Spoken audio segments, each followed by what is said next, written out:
अंग्रेजी की एक कहावत है कि some people may love him but some people may hate him but you can't just ignore him. जी हाँ, आज हम हैं गुजरात के मुख्यमंत्री नरेंद्र मोदी जी के साथ। मोदी जी, समय पर आपका स्वागत है। नमस्कार भैया। 7 साल मुख्यमंत्री के तौर पर क्या वो भावना आ गई है अब आप में कि जो मैं करना चाहता था हो गया, या अभी बहुत कुछ करना बाकी है, या कुछ ही करना बाकी है?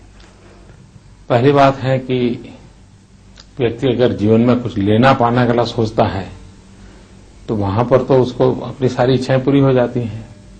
लेकिन मैं उस दुनिया का इंसान नहीं हूं। न मुझे लेना है, न पाना है, न बनना है। गुजरात की जनता ने मुझे एक जिम्मेवारी दी है और विकास मेरा एजेंडा है और स्काई इज द लिमिट। जितना करो उतना कम है।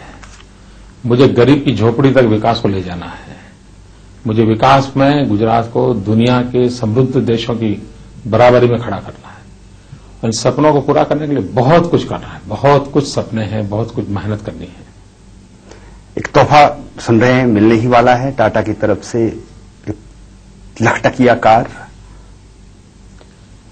मैं तो नहीं जानता हूं किसको मिलने वाला है। उम्मीद तो रही होगी कि बातचीत भी आपसे हुई है। नहीं, बातचीत तो सबसे होती है हमारी। आप सार्वजनिक जीवन में हो, मुख्यमंत्री हो, तो हमेशा बात होती है और सबसे होती है। और रतन टाटा जी तो एक सचमुच में हिंदुस्तान के एक बहुत ही सर्वमान्य ऐसा उनका व्यक्तित्व है, तो हर कोई व्यक्ति उनसे बात करना पसंद करेगा। तो मैं तो मेरे राज्य की भलाई के लिए हमेशा बात करता हूं। अभी पिछले दिनों आतंकवाद का एक बहुत जो खेल खेला गया, और आतंकवादी ऐसे कि देश में ही तैयार हो रहे हैं। मान लीजिए कि फैक्ट्री यहीं से तैयार होने लगी है। बाहर से सिर्फ आपको आर्थिक मदद देनी है, वो भी यहीं पे जुगाड़ कर ली जाती है। लेकिन एक मोदी मॉडल उसमें आपने अपना दिया। धमाके हुए, खटाखट पकड़े गए लोग, धरे गए। उसके बाद पूरी हर जगह आपका मॉडल अपनाया जाने लगा। क्या दृष्टिकोण है आपका? एक तो ये आतंकवाद जो है वो हिंदुस्तान में 30 साल पुराना है और आतंकवाद भयानक रूप हिंदुस्तान में है। और दुनिया का सर्वे कहता है कि दुनिया में इराक के बाद सबसे अधिक आतंकवाद के कारण किसी का नुकसान हुआ है तो हिंदुस्तान का है।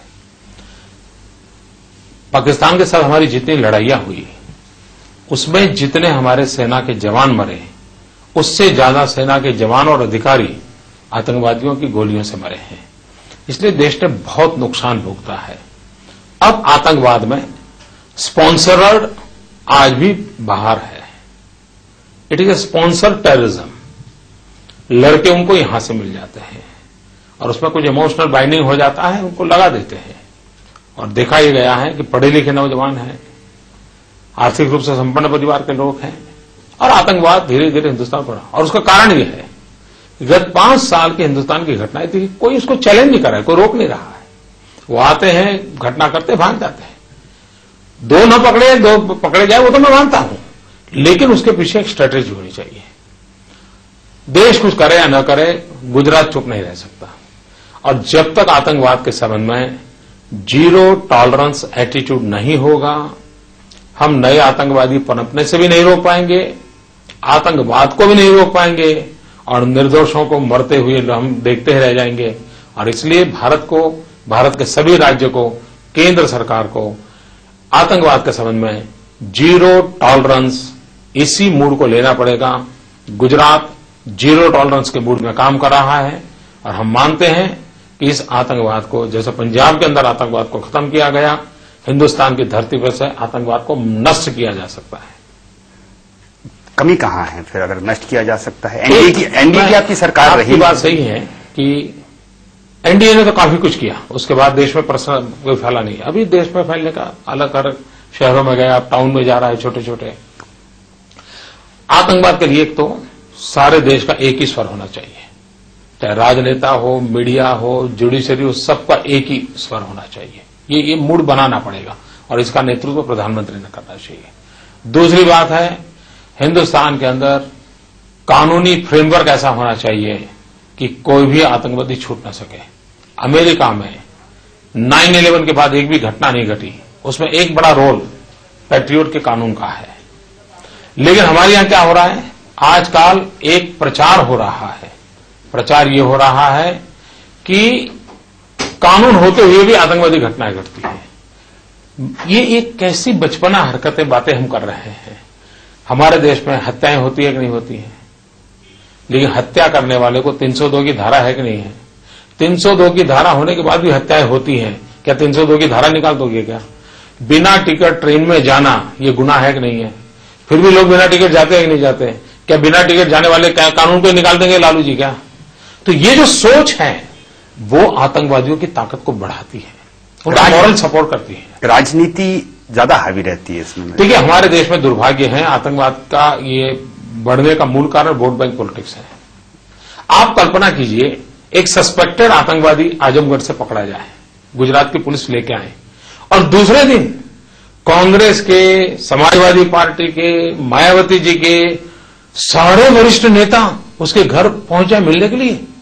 मैं समझ नहीं पा रहा हूं, हम क्या मैसेज देना चाहते हो?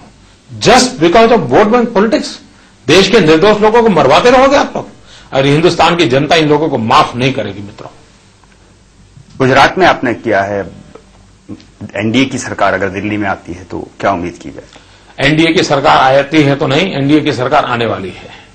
आडवाणी जी प्रधानमंत्री बनने वाले हैं, और आडवाणी जी ने खुद ने घोषित किया है कि आतंकवाद के खिलाफ जीरो टॉलरेंस की नीति अपनाई जाएगी और आतंकवाद को खत्म करने के लिए भरपूर प्रयास किया जाएगा। आगे जो काम किया था उसको और आगे बढ़ाया जाएगा। चर्चा तो ये भी होती रहती है कि नरेंद्र मोदी जी अगले होम मिनिस्टर बन सकते हैं। गुजरात के मुख्यमंत्री का संविधान में तो एक व्यक्ति 2 पद नहीं संभाल सकता। भारत का संविधान ऐसा है कि एक मुख्यमंत्री उस राज्य में ही रह सकता है, राज्य के बाहर नहीं काम कर सकता। यानी अभी आप अगले 3 साल नहीं जाएंगे यहां से? भारत का संविधान कहता है जी, मुख्यमंत्री तो बदले भी जा सकते हैं। मेरे सपने हैं गुजरात की भलाई करने के। आप वहां रह के भी कर सकते हैं पूरे सपने। गुजरात की जनता की सेवा करने के लिए गुजरात की जनता ने मुझे काम दिया है जी, उसको पूरा करना चाहिए। यानी ये माना जाए कि आप बिल्कुल भी, अगर एनडीए की भी सरकार आती है तो केंद्र में अगर जरूरत पड़े तो पद आप कोई नहीं लेंगे? मैं समझता नहीं हूं कि ये चीजें हमने क्यों चर्चा करनी चाहिए। मैं मुख्यमंत्री हूं भाई, यहां मैं कुछ काम कर रहा हूं, इसमें कुछ कमी हो तो आप जरूर सुझाव दीजिए, मैं सुधार करूंगा, लेकिन मुझे इधर उधर क्यों खींचा जा रहा है भैया? मुझे मेरे गुजरात की भलाई करने दो। नहीं, देश को अगर जरूरत है कि आतंकवाद का जो मोदी मॉडल आपने गुजरात में अपनाया है, ये समस्या सिर्फ गुजरात की नहीं है, पूरे देश की है। अगर देश चाहता है आपको, देखिए, भारतीय जनता पार्टी में ये दम है, मोदी होने की जरूरत नहीं है। मेरी पार्टी जहां भी होगी ये ताकत दिखाएगी। इस तरह की चर्चाएं को मतलब आप ज्यादा तवज्जो देते नहीं है? मैंने कहा गुजरात को कई ऊंचाइयों पर ले जाना है, गुजरात की सेवा में लगा हूं मैं। गुजरात की भक्ति में एक प्रकार से लीन हो चुका हूं, और मैं गुजरात की सेवा करना चाहता हूं। और मैं मानता हूं, मेरे मंत्र है, भारत के विकास के लिए गुजरात का विकास, गुजरात का विकास भारत की सेवा ही है। एक अक्सर चर्चा होती है कि बीजेपी जो है उसमें कहीं ना कहीं आपकी एक्सेप्टेबिलिटी है, लेकिन एनडीए के सहयोगियों में नहीं होगी, जो पहले आडवाणी जी के साथ दिक्कत रही है। क्या आप ऐसा मानते हैं? मुझे तो एक तो जब मैं पार्टी का महासचिव था तब मेरा इन लोगों से संबंध आता था, और मुझको सबने प्रेम दिया है, मुझे कोई समस्या नहीं आई है। दूसरी बात है कि राज्य में आने के बाद मेरे यहां तो एनडीए है नहीं, भाजपा ही अकेला है, तो मुझे वो कोई किसी के साथ मेलजोल का संबंध नहीं आता। और मैं जब पंजाब हरियाणा में काम करता था तब मैं बादल साहब के साथ काम करता था, बंसीलाल जी के साथ काम करता था, फारूक अब्दुल्ला जी के साथ काम करता था। मुझे तो अब तक कोई समस्या मैंने अनुभव नहीं की है, लेकिन मेरा गुजरात एक कार्यक्षेत्र ऐसा है कि जिसमें मुझे एनडीए सारा विषय आता नहीं है, इसलिए मैं इस प्रकार के रेपो वेपो के लिए समय अपना लगाता नहीं हूं।